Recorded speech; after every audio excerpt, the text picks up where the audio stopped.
Dağlar sesimi duymaz ki,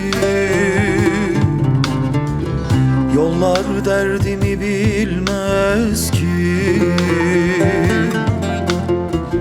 Vuruldum kanım yerde, mertlik yalandan olmaz ki. Vuruldum kanım yerde, mertlik yalandan olmaz ki.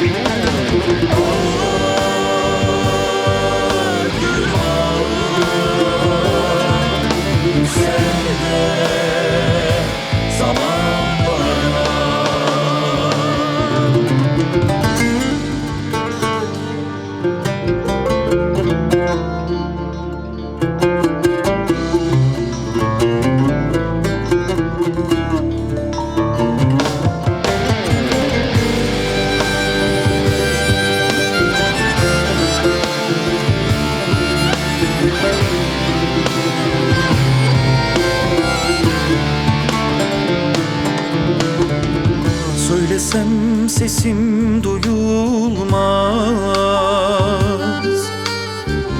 ağlasam çarem olmaz. Şu yıllara dönüp çatsam,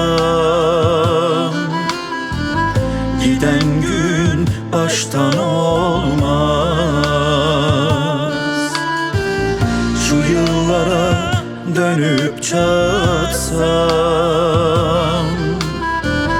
giden gün baştan olmaz.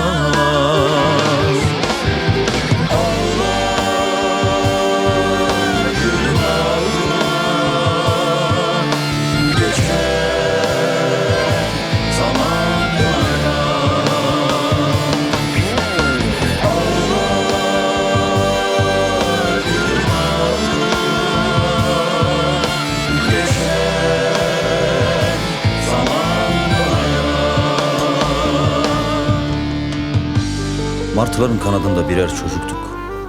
Simidini, ekmeğini bölüşmüş birer çocuk. En saf, en temiz, en dürüst duygularla büyüdü umutlarımız ve benliğimiz. Geceler hep bize yoldaş oldu. Şafakla beraber bırakıp giden geceler. Yaramızı geceyle beraber sardık. Güneş doğduğunda kapanan, unutulan ve derinden acıtan yaralarımızı. Hiç pes etmedik. Edenler de bizden değildi zaten. Balıkçı oltalarında yem olmak gibi bir derdimiz yoktu bizim. Hiçbir zaman olmadı da zaten. Öğrendiğimiz sevgisini, emeğini, yüreğini ve dostluğunu en görkemli şekilde paylaşmak oldu.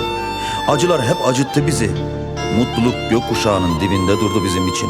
Yağmurun dinmesini bekledik gökkuşağına ulaşabilmek için. Yağmur sırf bize inat, biz de yağmura inat. Hep bekledik, çok bekledik. Ağacın altında oturduğumuzda elma düşmedi kafamıza. Düşen hep elmanın kurdu oldu. Bir varmışımız olmadı bizim. Çünkü tüm hikayelerimiz yokmuşla başladı. Sanırım kendimizi öğrendik sabretmeyi. Ne bileyim, belki de mecbur bırakıldık. Evvel zaman içinde, Bizler dünya içinde debelenip durduk.